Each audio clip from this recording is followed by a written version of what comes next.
മാധ്യമ സുഹൃത്തുക്കളോട് കേരളത്തിലെ ആരോഗ്യ മേഖലയിൽ നിങ്ങളൊരു പരിശോധന നടത്തണം എന്ന് പറഞ്ഞത് ആലപ്പുഴയിലെ വണ്ടാനം മെഡിക്കൽ കോളേജിലെ പാവപ്പെട്ട അമ്മ മരണമടഞ്ഞതിനെ തുടർന്നാണ്.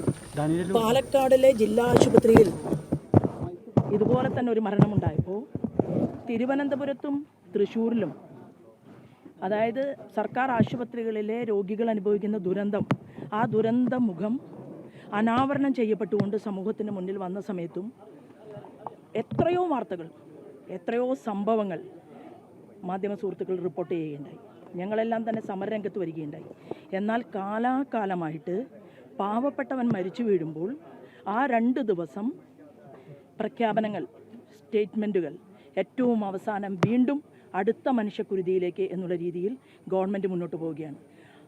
60,000 കോടിയിലധികം വരുന്ന തുക 4 വർഷം കൊണ്ട് കേന്ദ്ര ഗവൺമെൻറ് ഇതുപോലെയുള്ള ആശുപത്രികളുടെ നവീകരണത്തിന് വേണ്ടിയിട്ട് കൊടുത്തിട്ടുണ്ട്.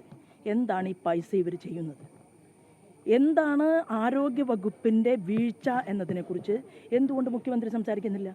ഇപ്പോൾ ഒരു ഡോക്ടർ മെഡിക്കൽ കോളേജിലെ തൻ്റെ കാല് പിടിച്ചുകൊണ്ട് അപേക്ഷിക്കുന്ന രോഗി, കാരണം രോഗിക്കറിയാം സർജറി ചെയ്തില്ലെങ്കിൽ, ചികിത്സിച്ചില്ലെങ്കിൽ ഞാൻ എൻ്റെ കുടുംബത്തിൽ നിന്ന് മരണമടഞ്ഞു പോകും എന്ന് മനസ്സിലാക്കിയിട്ടുള്ള രോഗികൾ ആ ഡോക്ടറുടെ കാല് പിടിച്ചുകൊണ്ട് കരഞ്ഞപ്പോൾ ഡോക്ടർ ഒരു മനുഷ്യനായതുകൊണ്ട്, മനുഷ്യത്വമുള്ളതുകൊണ്ട് ഡോക്ടർ അത് പൊതുസമൂഹത്തോട് പറയേണ്ട സാഹചര്യമുണ്ടായി. കാരണം മന്ത്രി വീണയോട് പറഞ്ഞിട്ട് കാര്യമില്ല, കേരളത്തിൻ്റെ മുഖ്യമന്ത്രിയോട് പറഞ്ഞിട്ട് കാര്യമില്ല.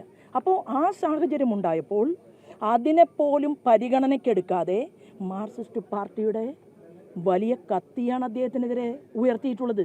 വാക്കുകൾ കൊണ്ടുള്ള കത്തി. അദ്ദേഹം എന്ത് തെറ്റാണ് ചെയ്തത്?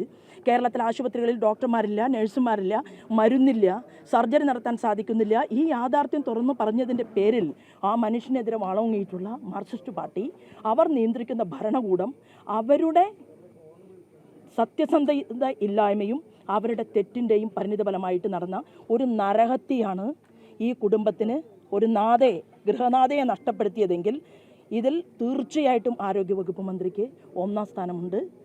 2ാമത്തെ തദ്ദേശ സ്വയംഭരണ വകുപ്പ് മന്ത്രിക്ക് ഇതിൽ നിന്ന് ഒഴിഞ്ഞു മാറാൻ സാധിക്കില്ല. അതോടൊപ്പം എനിക്ക് പ്രതിപക്ഷത്തോട് ചോദിക്കാനുള്ളത്, എത്ര കാലമായി ഈ മെഡിക്കൽ കോളേജിൽ ഇത്തരമൊരു സാഹചര്യം ഉണ്ടായിട്ട് എന്താ പരിശോധിക്കാത്തത്? MLA-മാർക്കും MP-മാർക്കും അതിനകത്ത് ബന്ധമില്ലേ? അവർ അന്വേഷിക്കണ്ടേ? അതുകൊണ്ട് തിരുവനന്തപുരം മുതൽ നമ്മുടെ നാട്ടിലുള്ള മുഴുവൻ മെഡിക്കൽ കോളേജുകളും ആശുപത്രികളുടെ മുന്നിലേക്കും, ഞങ്ങളെപ്പോലെ കേരളത്തിനകത്ത് നിയമസഭയിൽ ആളില്ലാത്ത ഉണ്ടാകും ഭാവിയിൽ, പക്ഷേ ഇപ്പോൾ ഒരാൾ പോലും പ്രതിനിധീകരിക്കാൻ നിയമസഭയ്ക്കകത്തില്ലാത്ത ഞങ്ങൾ മാത്രം സമരരംഗത്ത് വന്നാൽ പോരാ. ഓരോ വ്യക്തിയുടെയും ഡ്യൂട്ടി ഏറ്റെടുത്തുകൊണ്ട് സാധാരണക്കാരന് വേണ്ടിയിട്ട് രാഷ്ട്രീയം മാറ്റിവെച്ചുകൊണ്ടുള്ള ഒരു കൂട്ടായ്മ ഈ കേരളത്തിലെ ആരോഗ്യ മേഖലയെക്കുറിച്ച് ശ്രദ്ധിക്കണമെന്ന് തീർച്ചയായിട്ടും ഈ സമയത്ത് പറയാൻ ആഗ്രഹിക്കുകയാണ്. മറ്റു കാര്യങ്ങൾ വിശദമായിട്ട് പിന്നീട് പറയാം. ഒരു മരണമടഞ്ഞ ഒരു വീട്ടിൽ അവരുടെ ബന്ധുക്കൾ കരയുന്ന ഒരു സമയത്ത് കൂടുതൽ കാര്യങ്ങൾ പറയണം എന്ന് ഞാൻ ആഗ്രഹിക്കുന്നില്ല.